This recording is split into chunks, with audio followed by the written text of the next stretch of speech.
Today we're talking about dogs and God's message through the parable of these wonderful pets. And God said, in the book of Genesis, it says, "Let the land produce living creatures according to their kinds, livestock, creatures that move along the ground, and wild animals, each according to its kind." And it was so. And my question all week has been, when God made the wild animal that is the gray wolf, did he have the German Shepherd, the Golden Retriever, the Great Dane, the Beagle, and the Dachshund in mind?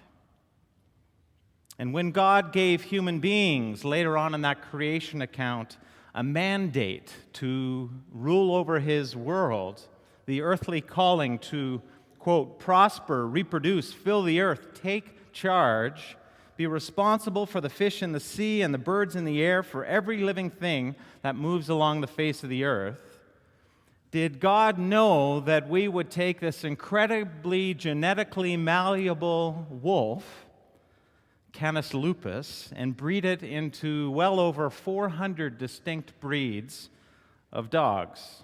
Canis lupus familiaris, very familiaris to many of us. So that we, you maybe, would have someone, a pet, an animal, this domesticated wolf, to help you hunt or guard and protect or herd or see or smell so that you were safe. So that we would have a faithful companion. Listen to how a few sermon researchers over this past week and a half preach a sermon on dogs. You get more response from more people than you ever have for any sermon researching thing you post on the blog. So just a small, not so small sampling. "My dog was unconditionally loving," Lynn writes. "Loyal, faithful, always glad to see me, intuitive, comforting when I was unhappy or sick, etc. She was protective and wanting to be around me as much as possible. I never feel lonely, hopeless, or worthless whenever I have a dog with me," Brianna wrote. Carol said, "What I find so beautiful about my dog is that to him, every moment is wonderful. And he reminds me to be present, really engaged in the moment, smelling the smells, rolling in the grass, thrilled by every person who passes by on a walk, etc., etc., etc. Not thinking about what happened yesterday or what might happen tomorrow or what I might need to do later."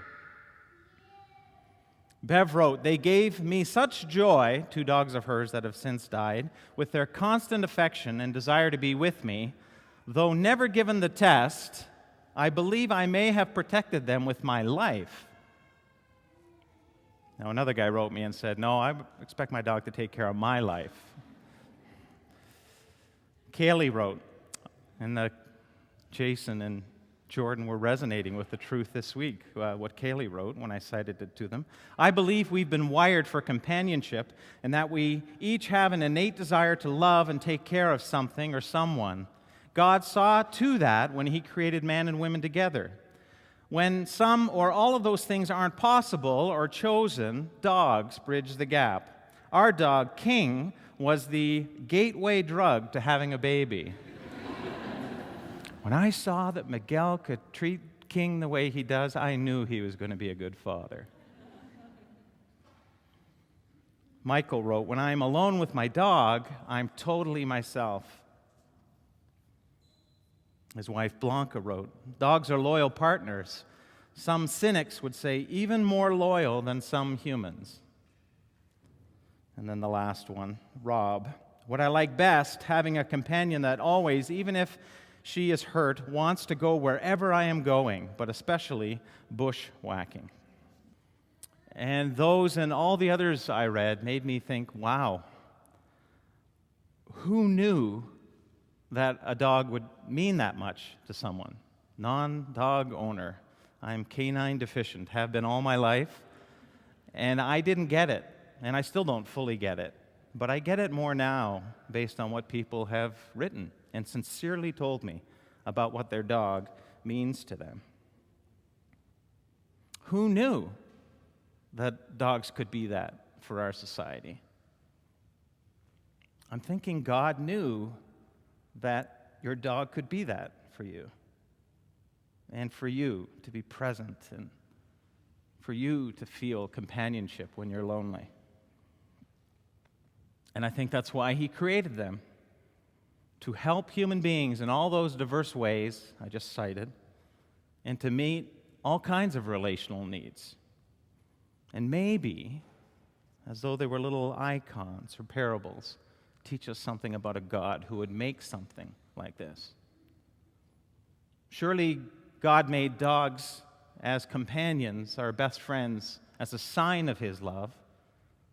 But I think He also made dogs as a pointer to the unconditional, non-judgmental, always with you, will never leave you, will protect you all of your days, ever loyal, steadfast, fiercely loving, and shepherding heart.